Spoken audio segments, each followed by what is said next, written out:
Angie's List is now Angie, A-N-G-I, and caring for your home just got easier.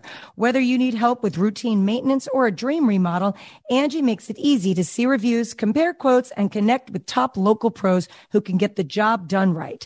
Plus, you could see upfront pricing and instantly book hundreds of projects. No phone tag, just the work you need done at a time that works for you. Angie's got your to-do list covered from start to finish. Book your next home project today at Angie.com. That's ANGI.com.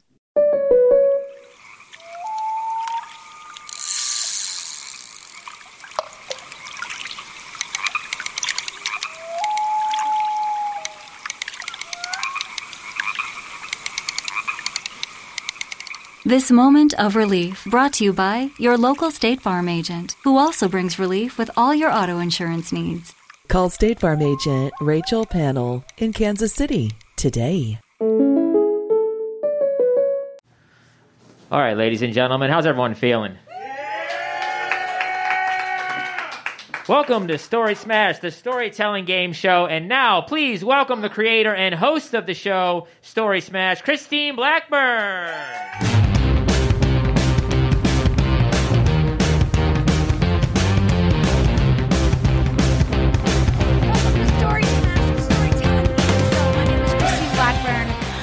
I'm so happy to be here. Thank you guys so much for coming out tonight. We're going to have a fabulous evening.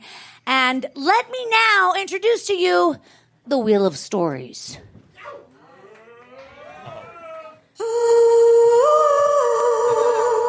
There are 12 permanent topics on the wheel, including a new topic, pandemic. And when the contestant comes up, they'll spin the wheel, whatever they land on. In the first round, they'll tell a true 1-minute story. There's also a space that says free. If the contestant lands on free, then they can choose any topic on the wheel. There's also 3 topics that say audience. And if the contestant lands on audience, I know it's very exciting.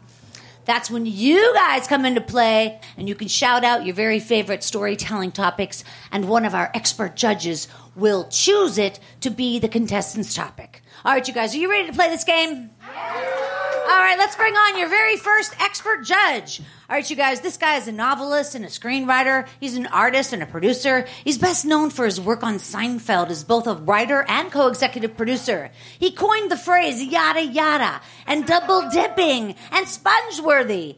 And Peter was also the creator and host of The Narrow World of Sports, which was my very favorite show. I love that show. He is a freelance writer for the New York Times, GQ, and Esquire. And if that isn't enough, he recently He recently wrote his second novel. I hold it here in my left hand. It's called #MeAsWell. Please welcome the very talented Peter Melman!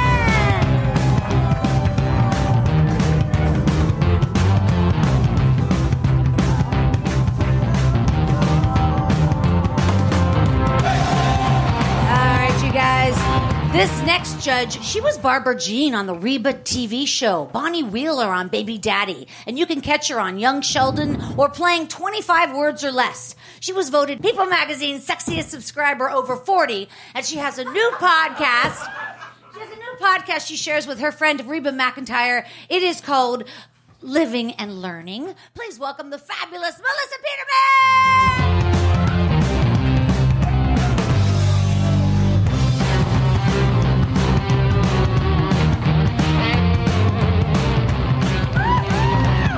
You guys, this third and final judge coming to the stage, he's a writer who wrote on the Emmy Award-winning Modern Family for its entire 11-year run, and he's in production now with comedian and actor Kevin Nealon on his new show, Hiking with Kevin, and he's also the author of this book I hold in my left hand. It is called He Started It, My Twitter War with Donald Trump. All right, you guys, he's here right now. He's got 5 Emmy Awards, and he'll never let us forget it. Danny Zucker!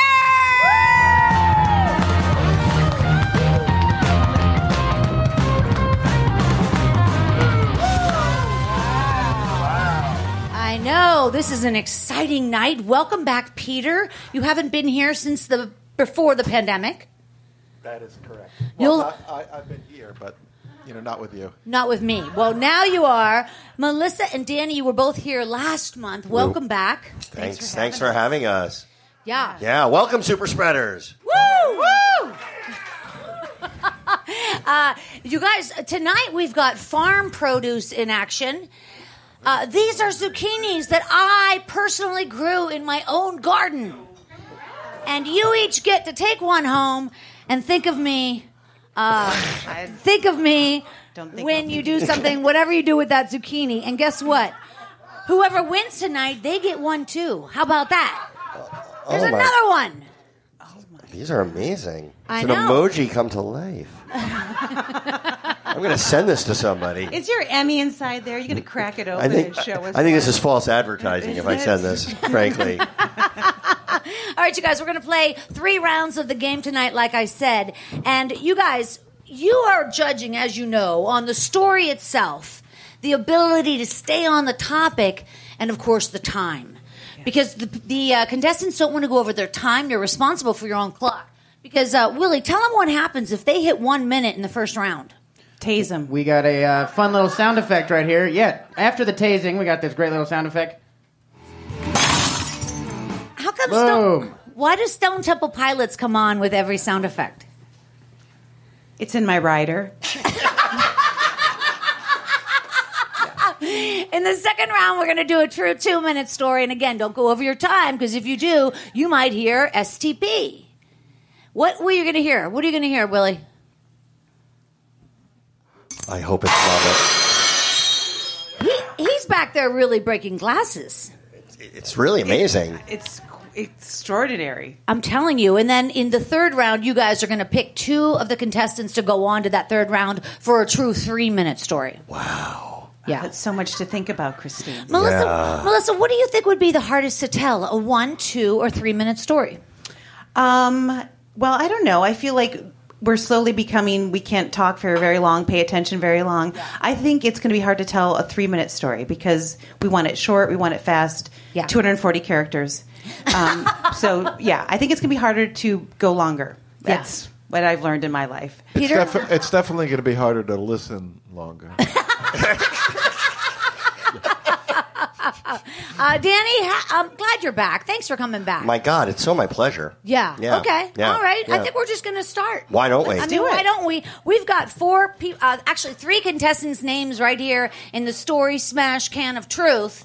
And there's another piece of paper in here that says audience. Holy shit. Danny, tell them what it means. It means somebody put their name in that can. They're going to come up and they're going to tell a story off of this wheel. Yeah. So somebody great. out here is playing, great. and we look forward to hearing their stories as well. And they're almost always terrible. Yeah. Well. No, remember? They're amazing. They're amazing. That last time was amazing. Oh, that's true. That Yes. person was great. He crushed it. All right, I've got a name in my hand right now. So let's start the music. Willie! The first contestant coming to the stage, you guys, he's originally from Dallas, Texas. Oh. And he pretends to be a comedian, but really he's an actor. And he does theater and film and television. And he was recently nominated for Best Actor for his role as the president in the film Concession.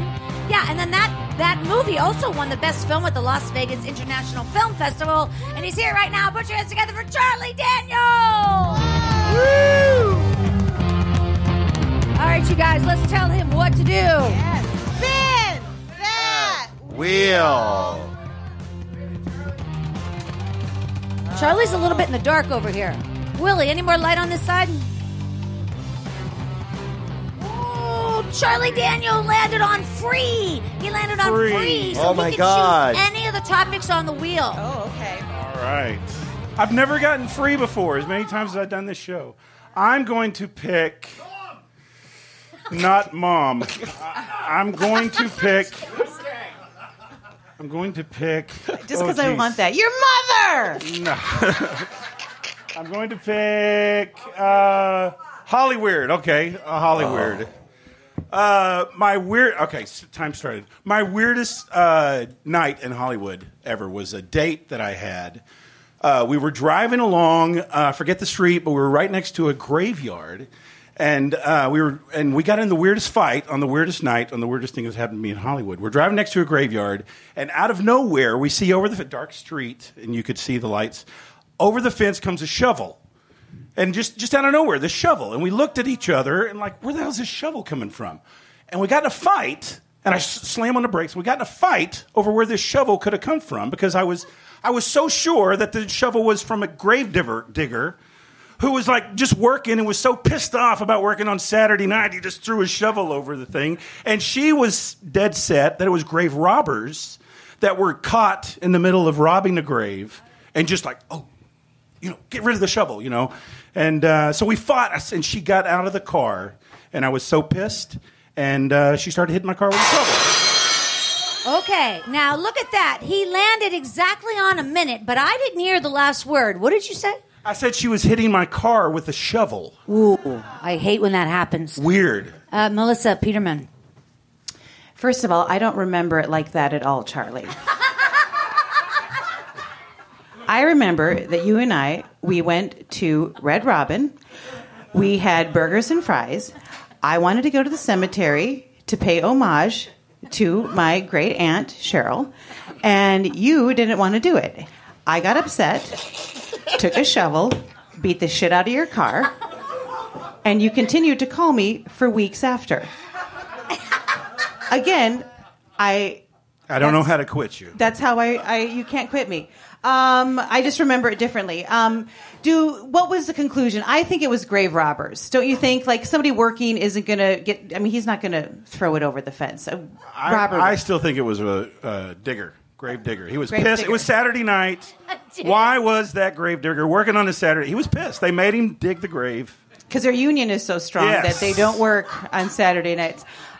You know what? I love the story. You kept the time perfectly, really. Yeah, really. You took us on a journey.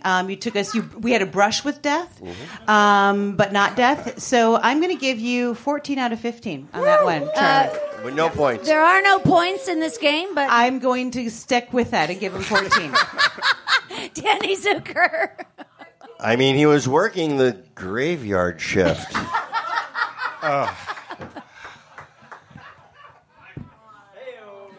No, that's amazing.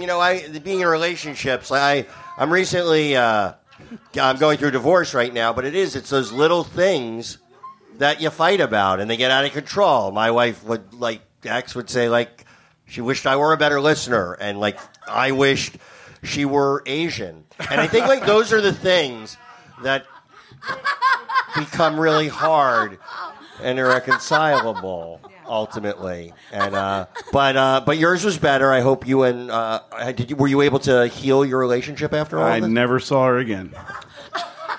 It's a happy story all around until tonight. I'm going to give 320 points. Okay. Yes. All right, Peter Melman. I really like a story with a good beginning, middle, and another middle. I think you're right.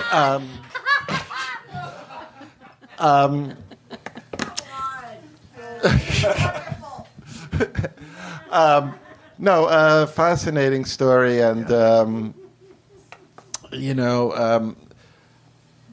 I actually went on a date. I don't know, to the holiday. That where they have the movies in the cemetery. Yeah, cemetery. Yeah. I went with this woman. She was really beautiful, and I only mention that because looks are everything.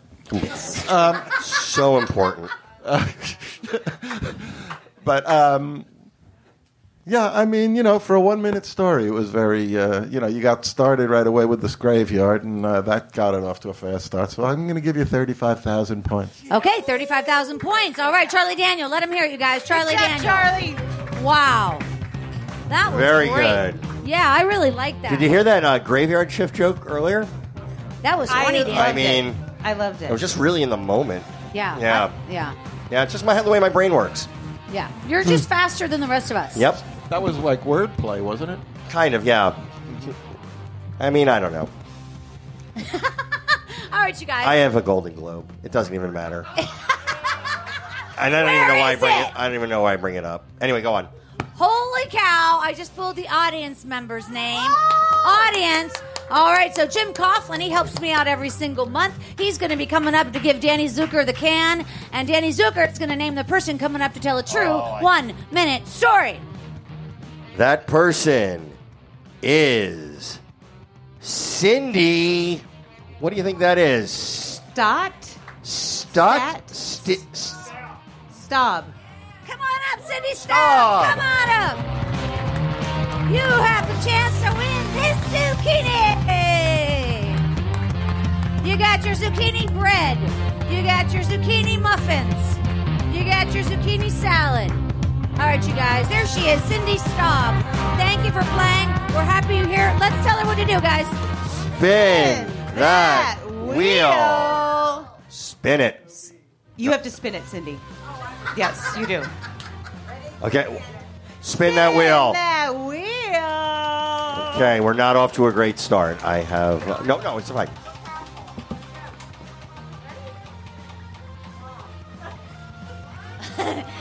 She landed on audience. No, she's landed on audience, and you know what that means. Step right over there by the microphone, Cindy. No, that's the microphone. This is the clock.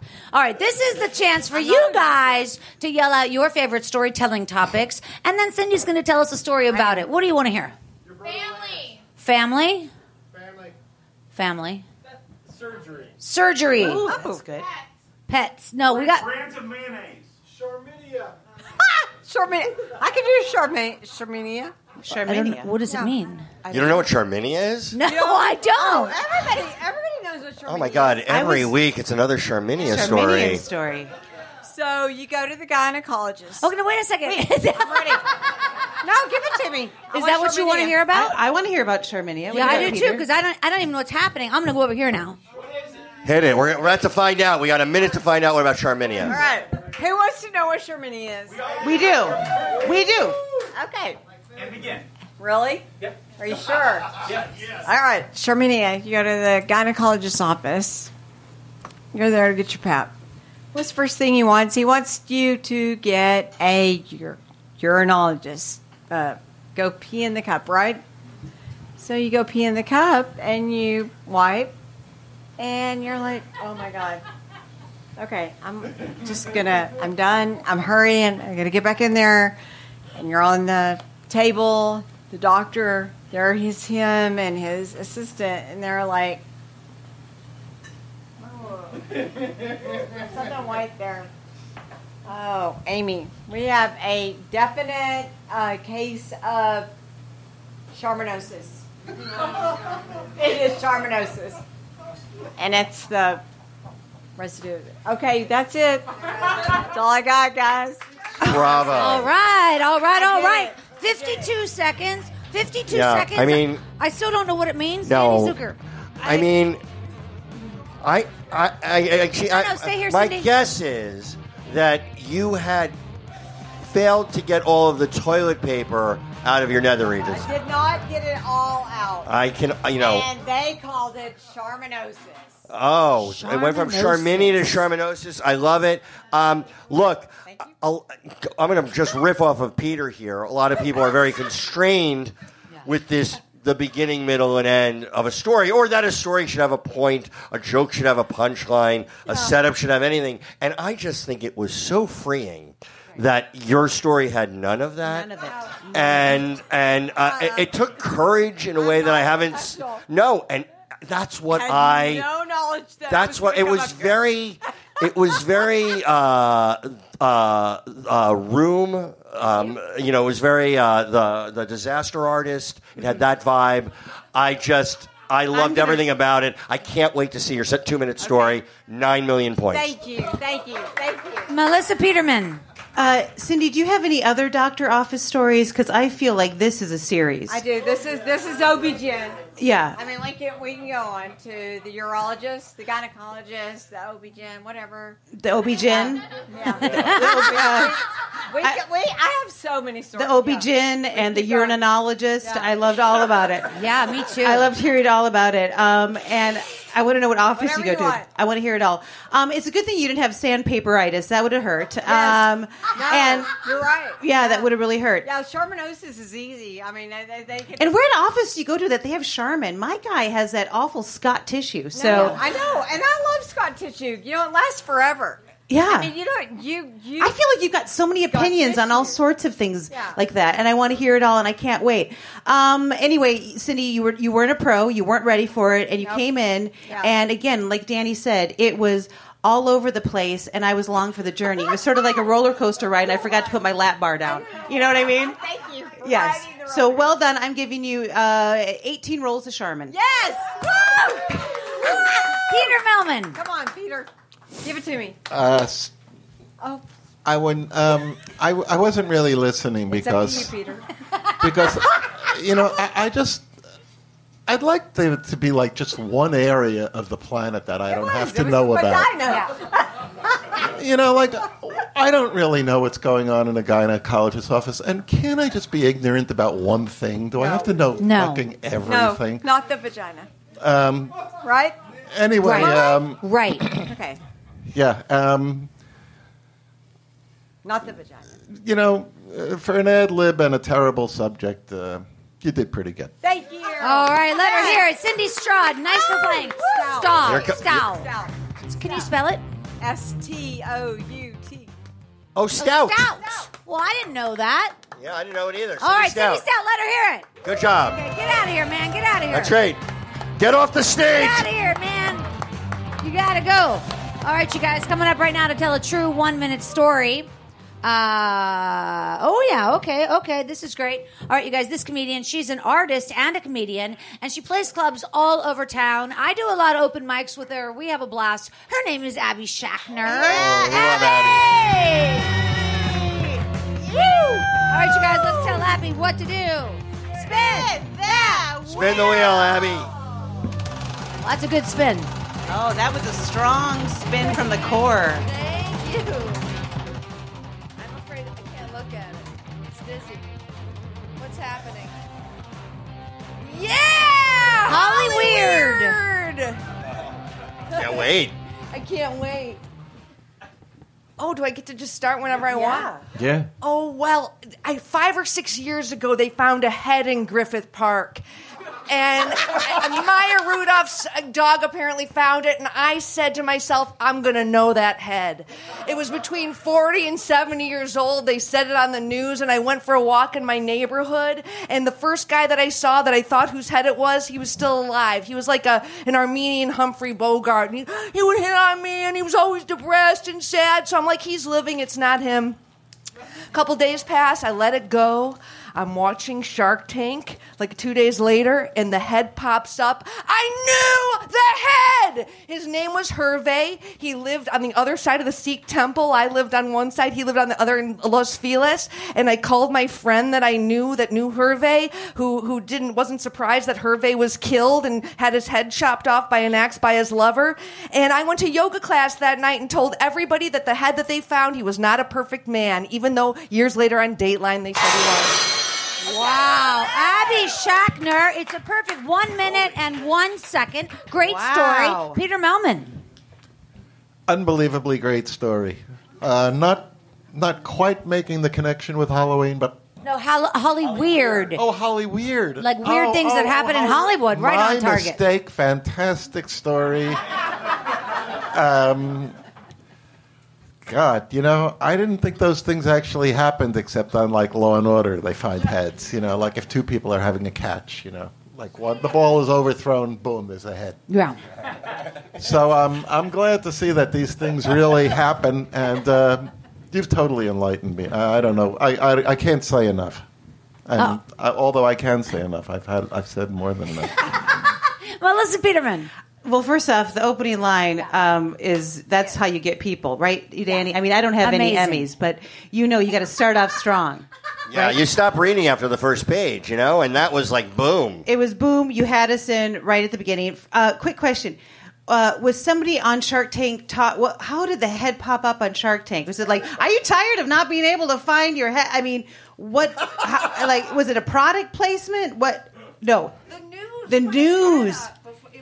Abby, go for the... Oh, the news. They put his face up in a little square during Shark Tank. They had discovered whose head it was. Oh, wow. He had a lot of facial work done. That's why they thought he looked between 40 and 70. And what was it? What was it? Did you always know that you were going to be the person? Someday someone's going to be decapitated and I'm going to know them. Have you always known that about yourself? No, it was just a universal connection. Well, I love this story. Again, I agree with Peter. It was well done, and you took us on a journey. I can't wait to see the movie version. I've already titled it, called Headless Hervé. And you're phenomenal. I loved it, every minute of it. 17,000 heads. Yeah. Danny Zucker. It's amazing. I think another working title, and we can argue about this later. We can and the project, but I was thinking how to get ahead in Hollywood. Oh, you know what? So just because you didn't get enough love from your whole graveyard shift, I'm going to give it to you there. Thank I'm you. Give it to you there. All right. Yes. Thank you. That was a master class in storytelling. I have nothing snarky to say to you. It was just like you. That's a story to beat right now, in my opinion. Yeah. You killed it. You killed it. Abby Schechner, let her hear it, you guys. All right, you guys, there's one more name in the Story Smash Can of Truth for the first round. And this person coming up to the stage, let's see. Well, I know who she is. I don't even have to look at this. She's a comedian. She's a regular at Flappers Comedy Club. Wow. She does a lot of comedy. She's out and about all the time. Please put your hands together for the very talented Erin Moore. Erin! Let's do it, Erin. Erin! All right, you guys, let's tell her what to do. Spin that wheel. I think that's an impressive spin. Well done. Well done. So far, my favorite spin. Oh, pandemic. Interesting. Okay. Yes. Okay, yeah. This was May 17th, May 16th. Lockdown was the 17th. Coming out of Flappers. After an open mic, had a few drinks with some comedians, hanging out, chatting away, and up pulls this pickup, and this guy's staring at me, and I look at him, and he nods, and he says, "You got real nice legs." And I'm a trans woman, by the way. I'm kind of new to a lot of things, catcall included. But I knew enough. Thank you. I knew enough to just glare, even though I was kind of excited inside. This was the day before the pandemic, right? And so I just glared. Had I known what was coming the next day, I would have used my legs to run around. Erin Moore. Hold on, I need to know the punchline. I don't care. Yeah, we need to hear I want to this. use my legs to run around. Run him down and wrap around him twice. That's fantastic. Erin Moore, let her hear it. Yes, well done. Danny Zucker. I so relate to this story. I just wanted to say this. I moved out here with three guys, two I went to Syracuse with, and one I knew in New York. And like all three of them, and this is like 1988, all three of them came out of the closet, unaware to me, and were enjoying each other's company. And at no point was I ever asked to join in. It was all done behind my back. And to this day, I have beef with all three of them. Like, because I would have respectfully declined, but it would have been nice to know that I was attractive. So I take that as a win for you. So congratulations. Peter Melman. It's funny because the only thing I accomplished during the entire pandemic was I started writing a screenplay about it was going to be a non-binary rom-com called They's All That.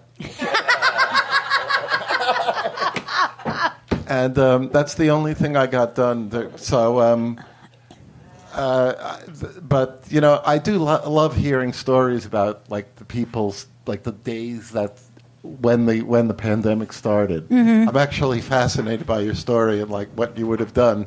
Because you probably really did think about, like, even though you made a joke of it, you probably, like, had some thoughts, like, oh, my God, now I got a year of being home. And you do have great legs. Yeah. Thank you. So, yes, excellent job. All right, Melissa Peterman. I was just going to say that, too. You've got great legs. Nice wheels, and they are very, very gorgeous. I like this story because I think it's relatable to all of us who went through this. It also just sort of reminds me, I've been married for like 22 years, and the pandemic's is sort of like being married for 22 years. You're like, think of all the sex I could have had before that happened. So I agree. I mean, I think if we all had a time machine and could go back to those days before, we all would have done a lot of things that, we would have had very bad judgment in a good way. Like, just go for it. Yeah. And I'm hoping, this is what I hope for you, Aaron, is that this just gives you the go-ahead to wrap your legs around twice over anyone you feel like. Do it. Get at it. Right now, we've got to make up for lost time. There's a lot of guys in pickup trucks that are waiting for it, Aaron. So, and I can't do them all. So, anyway, I loved your story, and like you, Peter, I'm fascinated by that because I think we all thought in those beginnings, like, it's going to be like 2 weeks. I'm going to get to hang out with my kids and whatever. It's going to be great. But well done. I love the story. Can't wait to hear more. Aaron Moore, let her hear it. Aaron Moore. Thank you. All right, now this is very exciting because all 4 names go back into the Story Smash Can of Truth, and they'll be scrambled as such. And you guys, how are you feeling about the first round? Do you have another drink order in you? Do you want to order anything? I think from Dan Brian? needs another drink. Oh, you know what? I'll do another tequila. All right, okay. Willie, how you doing in the back? He doesn't get to drink. Willie's good. I know he doesn't get to drink, Brian. I'm just checking on the sound guy. Oh, here's the audience. How are you? Okay, great. I'll take that. All right, so now they're all in the can. Oh, yeah. Okay, no, it says audience, so I'll hold that. Okay, Peter, you need anything to drink? No, I'm good. Melissa? I'm good for now. All right, so, hey, look, I think it's time to start the second round. As you guys know, it's double the fun. 2 minutes. The story's 2 minutes. So, I mean, my gosh, how could we lose? I'm very excited. My hand goes back into the Story Smash Can of Truth, and I pull out the name for Very the exciting. contestant of the first round. Here we go. Second round, Aaron Moore. Oh, my God. Twofer. Get up. All right, you guys, let's tell her what to do. Spin that wheel. Here we go. Oh, my gosh.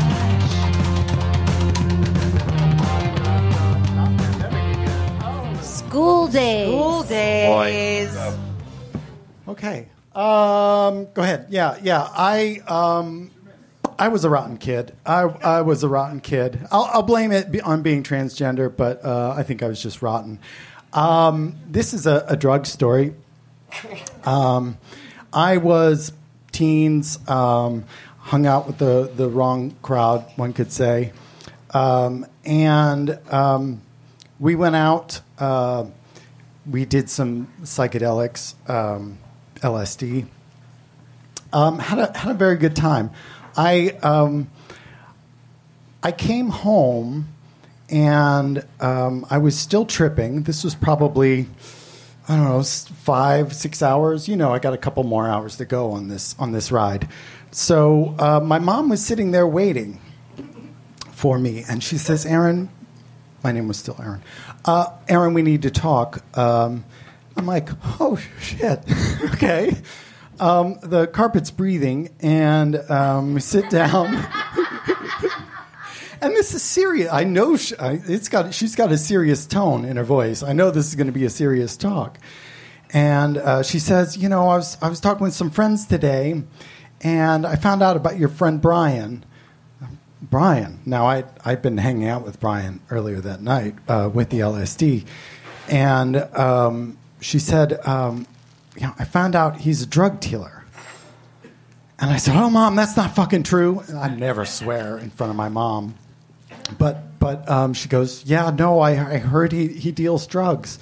And then I could tell her, honestly, he does not deal drugs because he gave me the LSD for free. Aaron Moore. Ooh. Is that it? All right, Aaron Moore, stay right here. Okay. 1:52, almost at 2 minutes. She had a little bit of breathing room. Can you see the clock? Yes. Okay, Yeah. just making sure.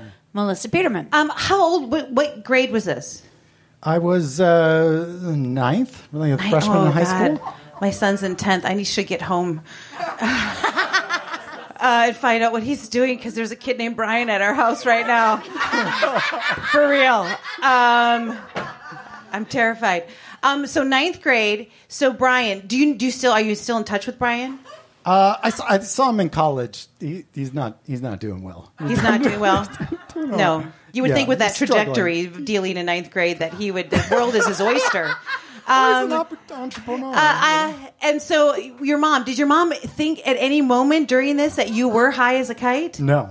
As far as I know, no. We've Okay. never discussed it later. We haven't discussed it. Never discussed this because to me this shows some skills. Is that you were high as a kite defending your friend and having to sit down with your mother while the carpet was breathing and perhaps her face was melting off and you didn't even flinch. So, Aaron, I loved it. I'm going to give you, what's the highest score we've ever given? I think 14. I'm going to give you 18 because I loved it. 18. There's no points given tonight, but it's cool. All right, Peter Melman. What city did this take place in? Hudson, Ohio. Oh, okay. I'm The LSD capital of the world, Peter. Yeah, I'm a former journalist. I like who, what, where, when, why. In the first paragraph. Any flashbacks? Occasionally, trails. Do we look normal to you now? I think I'm fully recovered. Okay, as far as I know. How many fingers am I holding up? It's 16 at least. This is very educational, though, because, it's good to hear that people in the Midwest are screwed up as we are. Yeah. That's true. They really I are. truly believe they're more screwed up. But, and this is really good to hear.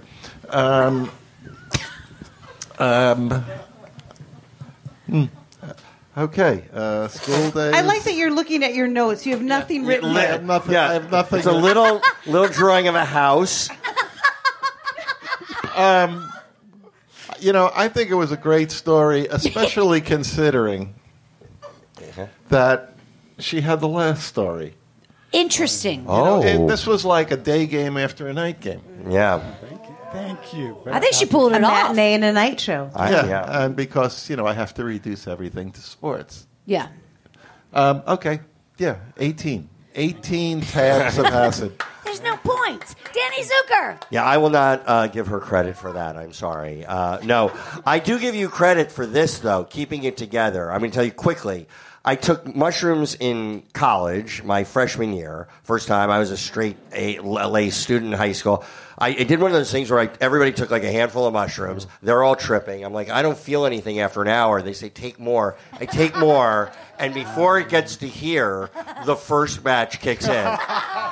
And now I'm freaking out. I run away from my friends. We're playing in a graveyard shift. And I go back to my dorm. And I've never seen Starsky and Hutch before. I saw my first and only episode of Starsky and Hutch in repeats. In the episode, Starsky is shot up and is dying. And I start wailing, crying. I've been missing from my friends now for hours. They hear me screaming in my dorm, break down the door. Danny, what's wrong? Are you okay? And I just look up and say, Starsky's not going to make it. And so that's just my story. I don't know why I told that whole story, but whenever I think about tripping, I think of that. I could not have kept it together. I couldn't keep it together for a fictional cop that was poorly acted, and you kept it together in 9th grade. So God bless you. Yeah. God bless America. You're amazing. Aaron Moore. Let her hear it, Aaron Moore. Woo! Melissa, did you have any comments on Danny's story? Wait, you were a handful of mushrooms? That was like the first choice of just, not even your first time, just a handful. I saw everything in a handful, and they had done it before. Nothing happened to me in an hour, so I took another full. I tripped till about 15 minutes ago. Well, I know. I'm gonna get you your birthday. I'm gonna get you the box set of Starsky and Hutch for your birthday. That's what's happening. And the amazing thing is they were shiitake mushrooms. All right, you guys, coming up right now to tell a true 2-minute story is Abby Schachner. Let's hear Abby! Here she comes, folks. She's so excited. Here she comes. Tell her what to do, guys. Spin that wheel. No pressure. You just had the perfect story for the first one. Oh, I hope somebody loses their head in this one. Maybe she'll tell the exact same story. Ooh. Break up. Oh, boy. Oh, I hope it's about Hervé. Well, breakup's the topic. Honestly, I feel like I grew up I never saw my parents married. The first thing I remember of my parents is just fighting, and my father tried to kill my mother when I was 5 years old. He hired an undercover cop, a hitman who happened to be an undercover cop. And he never went to jail for it because he paid the hitman after the fact, and at that time in Ohio, after the fact didn't count. But the reason why I'm saying that is because I had a lot of 70s divorce relationships. Like most of my relationships with men, I played their dynamic out a lot. But I guess I don't know about you with creative like breakups with people, but I met a guy one time at a store called Wacko. He came in with his girlfriend. Well, I didn't know they were girlfriends. He was looking for something like a Hello Kitty like cookie jar, and it was missing a piece, and we developed a kind of a dynamic. And he came and visited me again, and he wasn't, like I said, honest about his girlfriend. We hung out one time outside of U Rustic Inn. We didn't go inside. I thought it was magical. We listened to like Come With Me. We listened to Willy Wonka, and we smoked weed and drank beer in the car, and it felt so magical. But then one day we saw Frida, and I drank too much tequila, and I spent the night at his house. Well, until the girlfriend pulled the covers off of me and went something, something, something, you little slut. And I had to leave. And then at the time we didn't have Google, so I had to ask for directions on how to get home. Well, anyway, the next day I called him and I asked him, he picked up the phone and he said, "How are you doing?" I said, "I'm fine. I'm going to Griffith Park." I said, "How are you doing?" He said, "I'm fine. I'm just hanging out with my girlfriend." So I made up some songs, and the next day I sang him some songs at the intersection of Hillhurst and Los Feliz. The first one was, "I hope you're having a good time in Tina. I hope you're having a good time in Tina, and Tina, and Tina." And then I sang him another one that said, "This is the song that you'll hear when you're making love to Tina." Anyway. That's a good song. I could have done it a little bit. Okay, 2 minutes. She got it. 2 minutes and 2 seconds. It's a great time. Abby Shackner. Let her hear it, you guys. Holy Come on. Woo! Melissa Peterman. I didn't hear anything. I don't think you guys ever broke up. It doesn't sound. Did you break up officially, or just meet him at other intersections and sing horrible songs to him? Well, he actually did this. I had another universal moment this quarantine. I said to the universe, I said, if I'm ever with the guy again, I want him to be circumcised. Within 24 hours, Olivia called me, one of the few uncircumcised guys I've been with. So he wanted to hang out with me 20 years later. But no, wait, I don't even know what I'm saying anymore. You're clutching that zucchini awfully hard, though, and that's... If that's your emotional support, zucchini, during this breakup story, I'd like to hear. I love it. First of all, what I gained from this is I think we live in the same neighborhood, because you mentioned all the places that I'm real close to. I love Wacko. So how many years ago was this? It was in 2003. 2003. Okay. Well, I'm just going to venture a guess. He's not with Tina. He missed out on you, which is the real... he's probably regretting that forever and ever. I mean, you were musical. You gave him all the best. You saw Frida, all of these things. And I bet he's just home right now, just all alone going, Abby! So I love this story. And, I really enjoyed it. And I hope I see you in the neighborhood very soon, because I think we live close to each other. I don't live there anymore. Oh, well, Tina then sucks. I hated it. I hate Tina. Danny Zucker. I feel like we got to hear 5 stories in 2 minutes. I mean, that was you're like okay. So this is to your credit. A normal story, when you say my dad tried to kill my mom with a hitman who was a cop and they walked, story's over. And so that was. She threw it away. She threw it away. She buried the lead. That was the cold open to a much longer sitcom that had nothing to do with the plot. I mean, it was just, I know it played out, and then it's the whole thing. It was like I would love to actually study. I think you squoze, if that's a word, so many words into 2 minutes, and I was engaged in every single one. And then you ended with a musical number? What?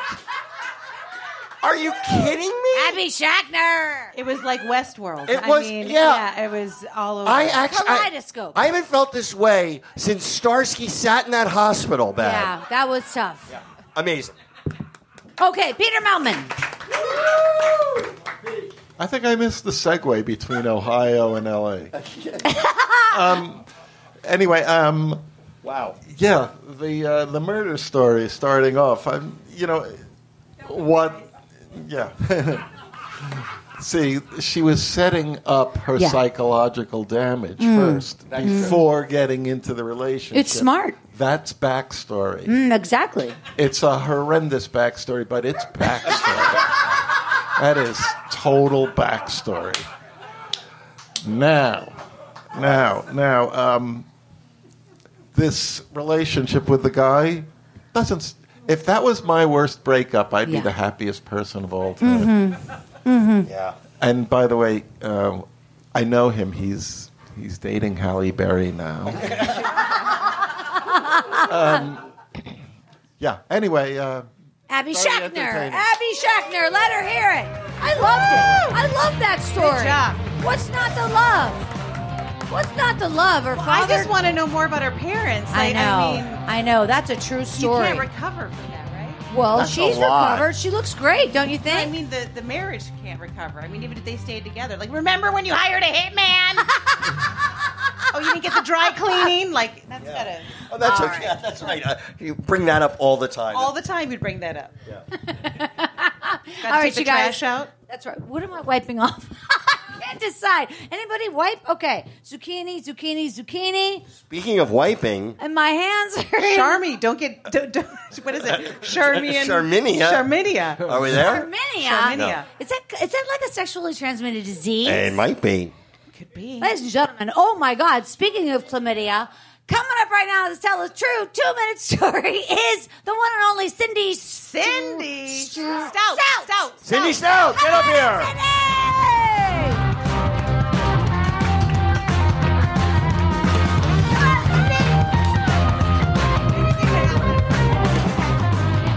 All right, you guys, anything could happen here. Cindy, Anything could happen. Cindy's taking the long way up to the stage. hugging the pole. All right, let's tell her what to do. Spin That wheel. Yeah, the one behind you. It's like that walk was like for best, like in the Oscars when it's best foreign language short animated subject, and they have to walk from the back of the room to the top. It was a...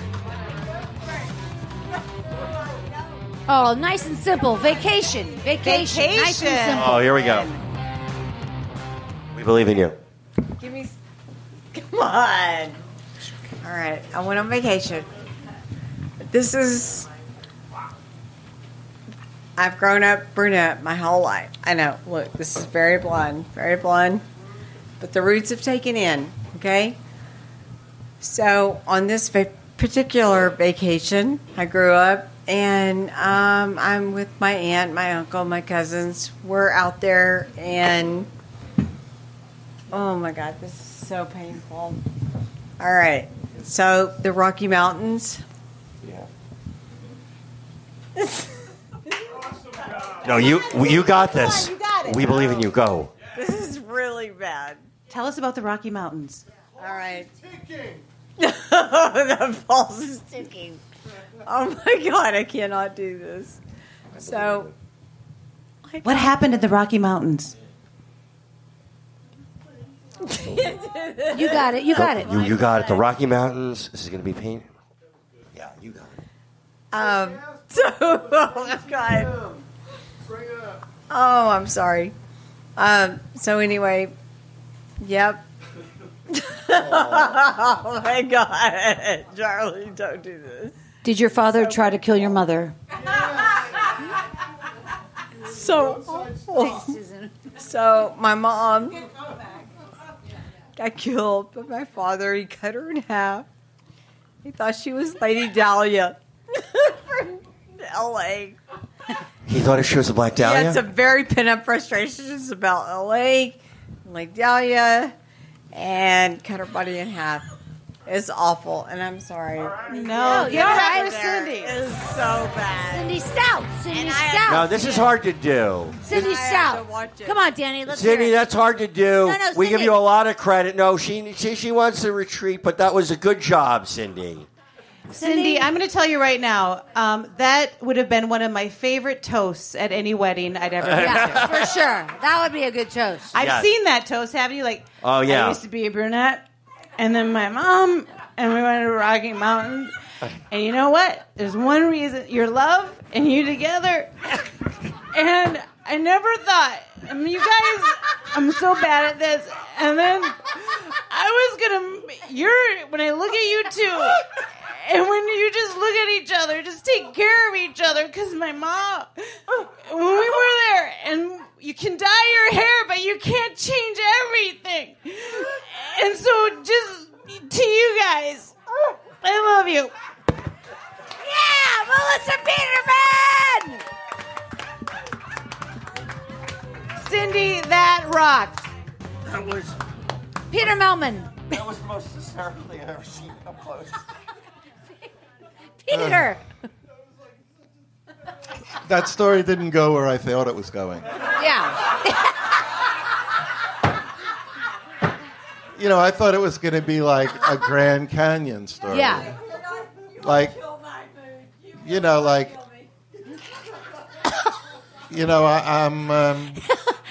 went to the Grand Canyon once, and I was like sitting on the edge, staring at that vast expanse. Sure. And like billions of years, and I had this epiphany that my problems are so much more important than everyone else's. Well, I think you're right. But now I know that my problems are, well, they pale next to Cindy. Yeah, they pale next to the Rocky Mountains. That's the thing with the mountains. All right, one more time for Cindy Stout. Let her hear it. Way to go, Cindy. Yeah, come on, give her some applause. This is not an easy game. There's nothing easy about this. I get it. No. All right, you guys, come to the stage right now to tell a true 2-minute story is the one and only Charlie Daniels. Charlie! All right, you guys, let's tell him what to do. Spin that wheel. That wheel. Come on, all the way around. Oh. Your mother. Free. Hey, did you land on free before? I did. Then you got to spin again. Oh, wow. Let's tell him what to do. Spin that wheel again. He's trying to cheat. Did you see that, you guys? You heard what I said. He spun it. Mom. What is it? It landed on fucking Mom. Oh, Your mother. Your mother. All right. And, ooh. All right. Before I start, Cindy's also transitioning from drunk to comatose, it seems like. So, but I will admit that's my sister. Cindy's my sister. Yes. Oh, wow. Yes, they had a pre-party before coming to see their brother. I love it. All right, Mom. Well, one time my mother, she sent me a gift when I was in college. And what else would a great college kid need in a dorm? But she sent me 3 hamsters. And it was 3 hamsters. And ironically, their names were Starsky, Hutch, and Hervey. No. Yes. But I thought it was a great idea. And I was a nursing major. And so another great decision I made when I was in college. Only 3 semesters as a nursing major. I changed it. So I had these hamsters, and I thought it was cruel. The very first night I had them, I thought it was cruel to keep them in a cage. This is a true story. Just want to. So who, what, and when, where was all there, Peter? Just so you know. Okay. So I thought it was cruel to keep them in a cage. So the very first night I had them, I thought when I'm sleeping, I'm going to put them, just let them roam around the room. And it was a brand new dorm room. The only crack was under the door into the hallway. So I stuffed some towels in there, and then I hid that with some laundry. And I went to bed, and I let them roam around. You know, how humane of me. And so I wake up in the morning to get ready to go to the hospital. I was a nursing student. Did I mention I was a nursing student? And I can't find them, and I moved the laundry from the towels, and all 3 of them were digging at the towel. They had been digging all night long, and they were millimeters from breaking free from the door. And I turned the light on, and they all 3 turned around. I'd never seen a surprised look on a hamster, but all 3 of them looked so pissed and surprised. I think they flipped me off, and I stopped them from escaping the room, and I put them back in the cage. All right, Charlie Daniel. Wow. Charlie Daniel. Again, as a reminder, the topic was Mom. I'm just throwing that out there. Mom gave me the I like the way you pulled it around. I think There's a famous gerbil in history that I think was surprised at one point. Maybe just Google that. I bet he had a look of surprise, or like just what the fuck happened. Kind of a gerbil 128 hours, I guess, up there. Yeah. Anyway, totally apocryphal. Yeah, you took a mom story, you turned it into like the gerbil Great Escape. I liked it. I've tried to free. I sympathize with all that. I like my daughter just graduated as a nurse. She's the real hero. Yes. Your daughter? My daughter is like a year working. Cool. Yeah, she graduated a year ago and nursing right in the pandemic. Frontline worker. That's yeah, great. She's fucking crazy. What a stupid move. But yeah. So anyway, I don't know. I'm running out of steam, but that was amazing. Thank you. All right, Melissa. Charlie, not since the Shawshank Redemption have I heard a story of tenacious will to escape. And so beautiful. It was beautiful. It was truly, truly beautiful. And I just wish there was a little poster that the hamsters had over like the whole of like Jessica Rabbit or something. They were just tunneling away and they're like, fuck, he's a nursing major. He's up so early. As somebody who had hamsters as a young child, as my father says, when we moved, there was like 14 hamster carcasses strewn about the house because they all escape. They all escape eventually, even if you have the greatest of intentions. Again, the subject was your mom, and I have questions about why she thought that was an appropriate gift for a college student, but I loved it. I absolutely loved it. And in my head, they tunneled away to freedom and met at a beach, and they all lived happily ever after. So there you go. That's a good story. Peter Melman. Yikes.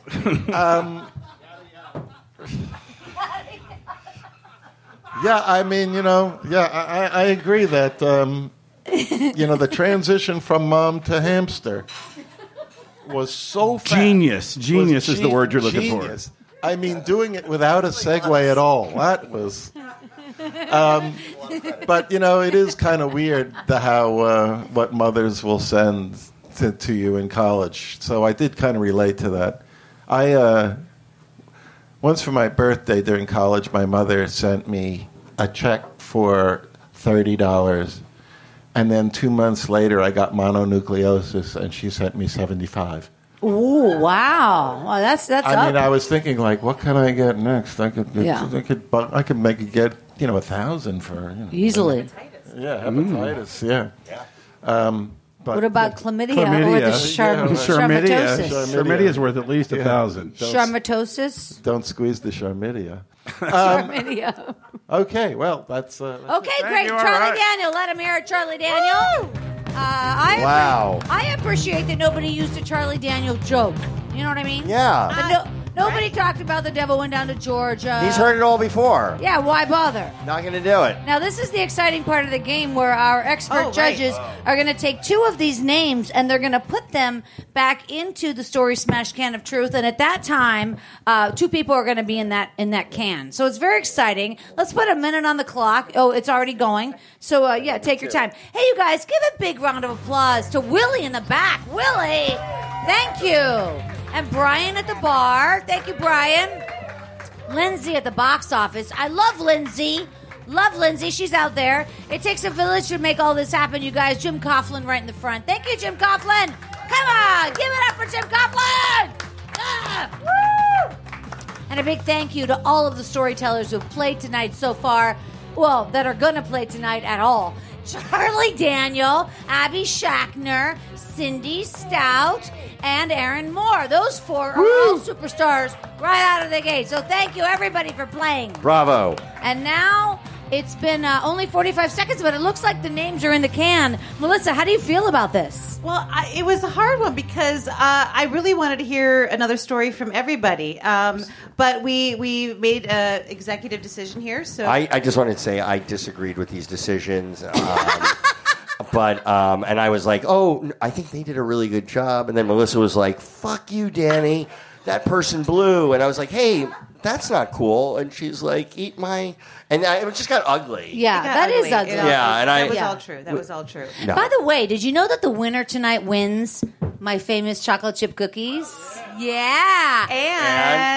And no, this one. They get this one. Cookie? I feel like they want this one. No, that's for you to make. Oh, it is? Oh, my God. That's for you. Cookies and Zook. Oh my God. That was the name of my album. I'm going to be able to drive in the carpool lane with this son of a Yeah, bitch. I'd like to hear a speech for each of you as you hold it up. At some point. That'd be great. All right, you guys. Go ahead, Melissa. Let's pull out the first person who's playing in the third round to tell us a true 3-minute story. Who's playing? Number one, we've got Abby coming back Abby on. Shackner! Let's do it! Yeah. Abby. Yeah, Abby. Yeah, Abby. Abby Shackner. Come on, Abby. There she comes. Here she comes now. Yes, you come now. Let's tell her what to do, guys. Spin that wheel. That's a good spin. Wow, that is a healthy spin you got. I do too. I really fought for you on this one. Pets. I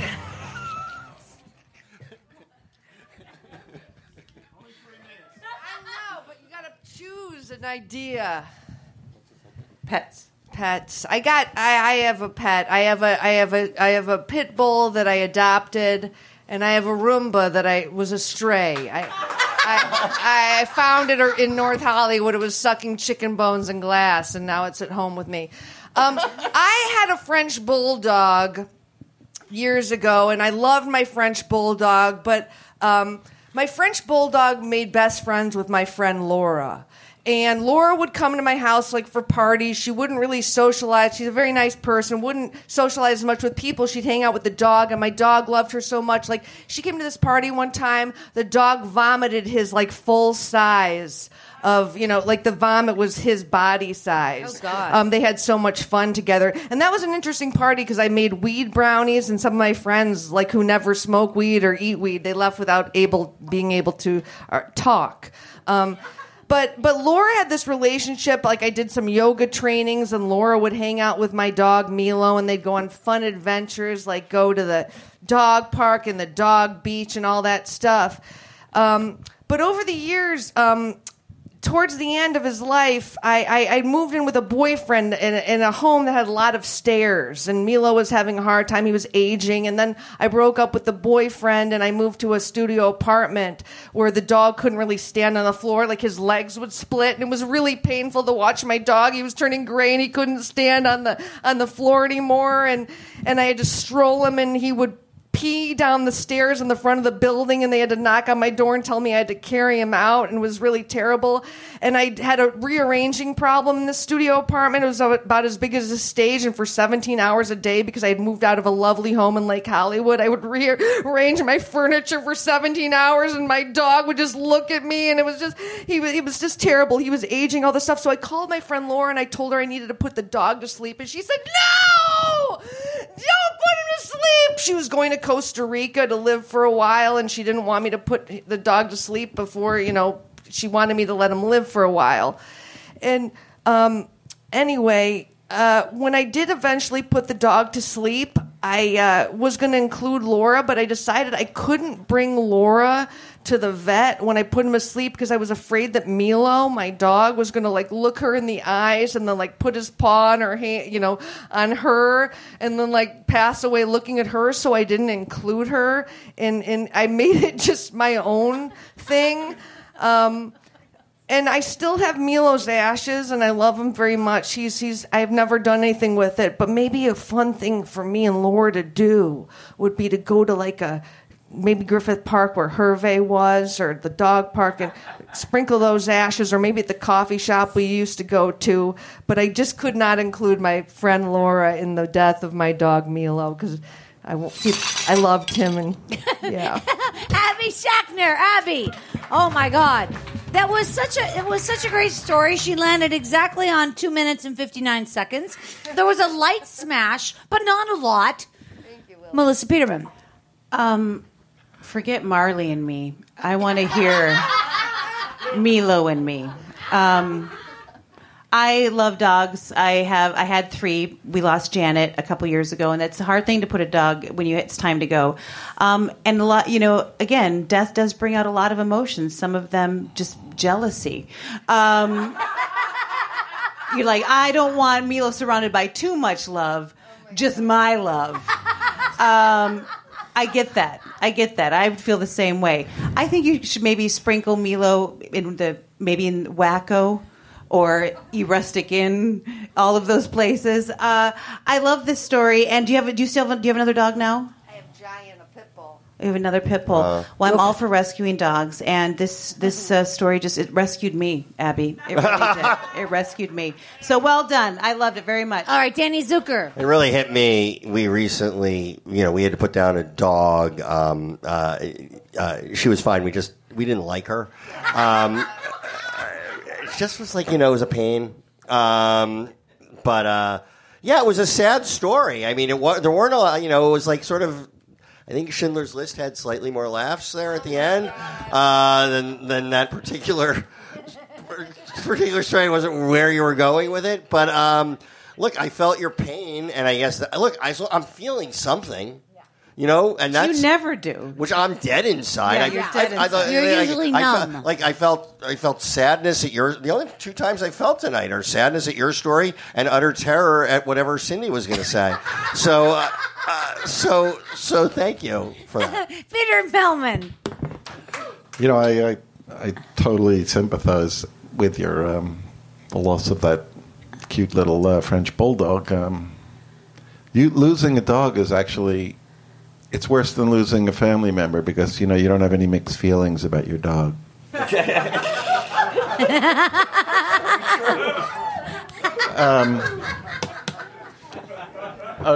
the way, to your point about rescues, I have a dog, and somebody said to me, some woman is playing with my dog, and she says, "Oh, God, he's so cute. Did you adopt him?" And I said, "No, he's my biological dog." I mean, the nerve of these people asking these questions. You know what I really like? There's physicality to Abby's stories. Yes, very much for so. sure. Yeah, she's right there. We're watching she's it. moving now. Look at it. Like she's marking her territory. She does physical. She's skating. Well, it wasn't comedy, but it was physical, and I really admire that, considering the fact the stage is like 3 inches. Yeah. It's a great story, gripping, and yeah. Abby Shackner, let her hear it. Good job, Abby. Abby Shackner. And there she goes. And Laura was all like, "Don't put the dog down. I'm going to Costa Rica." Like I it know. wasn't like she was going to stay. Fuck Laura. Yeah. In that story. You don't get to be in that final moment if you're off in Costa Rica. Exactly. Yeah, exactly. The great thing about a dog is having something around the house that's aging even faster than you are. I love that. 7 times faster, as I understand. All right, you guys, there's one more contestant playing the game tonight, and that's going to wrap up Story Smash for the September edition. I just heard the good news. We're back October 23rd. No. What? Yeah, we're back October 23rd. And, in fact, this show that you're hearing right now will be on the Story Worthy podcast in just a couple of weeks. So please listen to Story Worthy. It'll be waiting for you. If you follow me, it'll be waiting for you. You know what I mean? It's all free. Of course it's free. You can't charge money to be a comedian. No. Obviously. All right, you guys. Melissa Peterman, who's the final contestant coming up tonight to tell a true 3-minute story? Erin Moore. Get on up here. Let her hear it. All right, you guys. Let's tell her what to do. Spin that wheel. There she goes. It's a good spin. Thanks. Audience. Oh my gosh. This is exciting. Holy shit just got real. That shit got real. What topic would you like to hear Aaron speak about? Anything over here? Music. Anything in here? I'm sorry? Being scammed. Being scammed. Okay, that's interesting. Being fired. Oh, that's good. Being scammed. Heartbreak. First love. What? Aviation. There's a clown in the audience, Danny. No, aviation. There's sure. a clown right there. Yeah, Is any- accountancy. Does anything sound interesting so far? A lot of them. Well, yeah, is there one that appeal because it's the final round? Is Yeah. there one that you liked of that group? Aviation. There were just so many good ones. I'm not Heartbreak. remembering. Heartbreak. First Love. Aviation. Getting Scammed. Aviation. Aviation. Fired. First Love, fired. Tequila. Oh, okay. I guess I could do. Fired. Fired. All right, fire. Let her hear it, you Fire guys. away. Aaron Moore, fired. Okay. Go ahead. Yeah. So I've gotten fired a few times, but I also had the pleasure of firing several, 20, 30 people in a job I had working during the holidays, which is really pleasant. I worked for a temp agency who was staffing at Amazon.com, because they have the biggest hearts for all their employees. And it was basically my job. I was a liaison, so to speak, between Amazon and the temp agency. Hired heavy, I think, actually, is what my title was, because I didn't do much except fire people. I sat around and occasionally sat down and talked with employees and gave them pep talks. But really, the job I had was shit canning people. And I got kind of one time I had to fire this one young woman. This was the first time I had to fire anybody. We walked into a conference room, and I'm like, I'm sorry, but we're going to have to let you go. Get your stuff, blah, blah, blah. And she's like crying, and I'm like, well, you kind of knew this was coming. I mean, you've gotten feedback before. No, I didn't. I'm like, well, somebody sat you down and told you were doing poorly, and you had a chance to improve yourself. No, I didn't. I had to fire her anyway. I couldn't let her continue working there, but I did find out. I got chummy with some of the Amazon people, and I found out that I got kind of a reputation as like the angel of death around there. One of the trainers of the program overheard a couple of the young recruits talking to each other, and they're like, one said to the other, "I hate that guy. Whenever he comes around, people disappear." Anyway, I could draw it out, but I'm not going to. That's the end of the story. Thank you. Aaron Moore. Okay, stay with us. Now, that's 2 minutes and 37 seconds. She had a little more time. She didn't choose to use it. Peter Melman. As someone who's never, really had a job, Yeah. I'm kind of fascinated by having the opportunity to fire people, you were in an interesting position there. I like that story. It's kind of like one of those between the lines stories. Yeah. It doesn't really fit any genre exactly. It's cross genre. Kind of like Up in the Air, with the firing.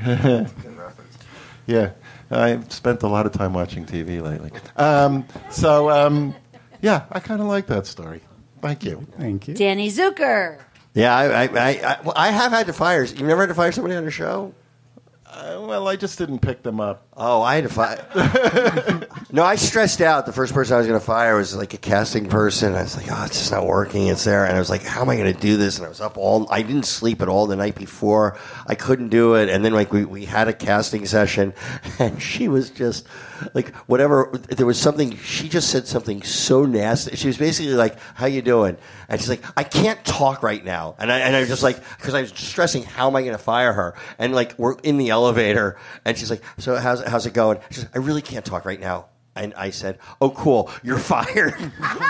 And it was so easy. It was like a gift from God. Wow. Yeah. So I was really happy about that. Yeah. No But doubt. a good story. I got to take points off for being like 30 seconds off. I know, but you're an interesting. I mean, look, you're a good storyteller, obviously. So, bravo. Thank you. Melissa Peterman. Aaron, I want you to have a podcast first of all because your voice is so Soothing. and you were telling really short stories, and you never feel or sound rushed, and you had more time, which I think is a wonderful quality. That's a great gift. I'm from the Midwest. I'm from Minnesota. The idea of firing somebody, I could never do it. We would stress about it. We'd be like, we just say, "Oh God, I don't know. It's for everything. I don't know." And then we get drunk at Thanksgiving and go, "You never worked out." That's what we do. We just repress it, stuff it, and let it out. Yeah. I have a quick question though, because I think that you got this reputation. Was there a tiny part of you that liked it? Yeah, I was a little delighted by a little that bit. Story. A little bit. A little delight. A little bit. Power rush. I have to take off times because I wanted to hear more, but I think you need to expound on that little. I think there's a little seed in everyone's personality that we all don't want to talk about. That is like kind of that dark thing where part of you kind of liked being the angel of death. Like in my head, flash forward to like a year later, and you start wearing, you just change like your whole look. You're all in black with like this giant collar, and like you walk in. You make them sit in a beanbag chair so they're real low and uncomfortable.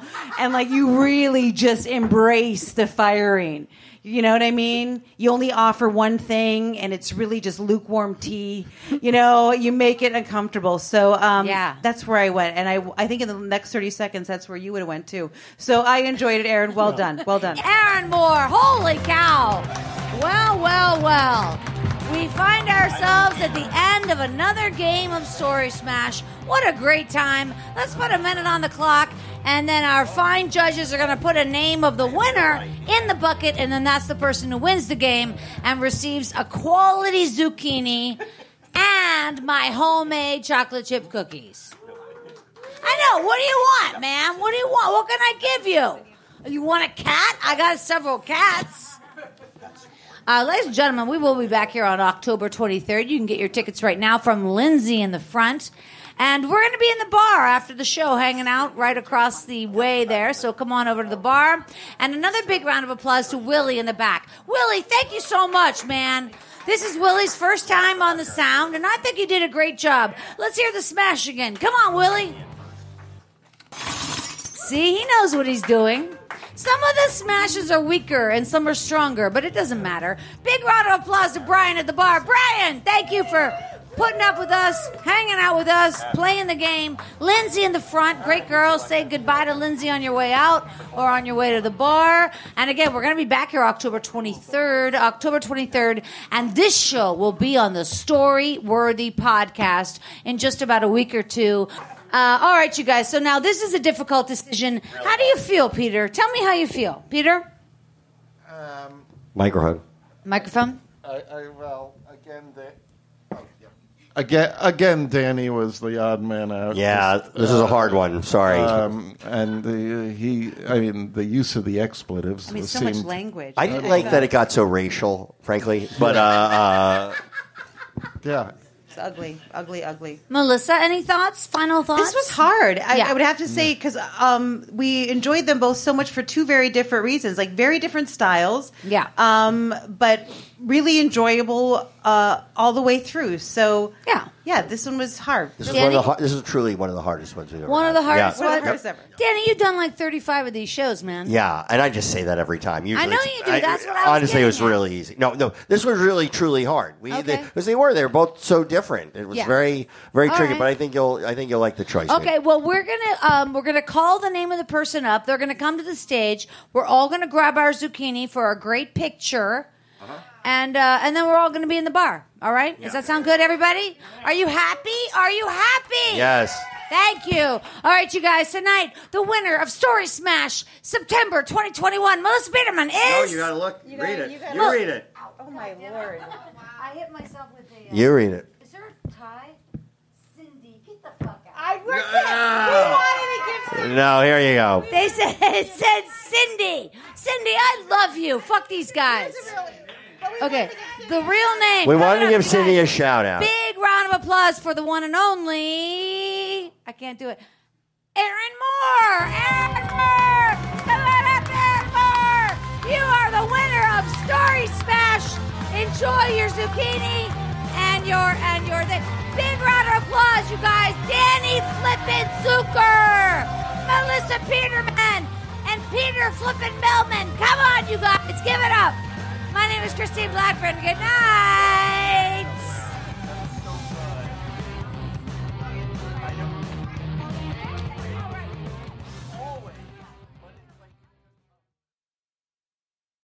Angie's List is now Angie, A-N-G-I, and caring for your home just got easier.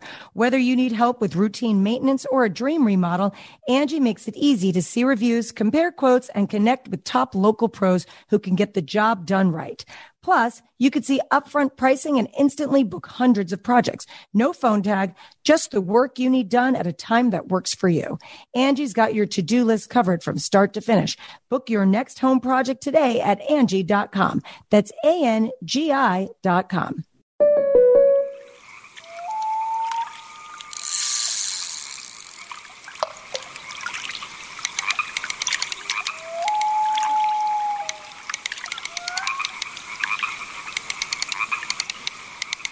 This moment of relief brought to you by your local State Farm agent, who also brings relief with all your auto insurance needs. Call State Farm agent Rachel Panel in Kansas City today.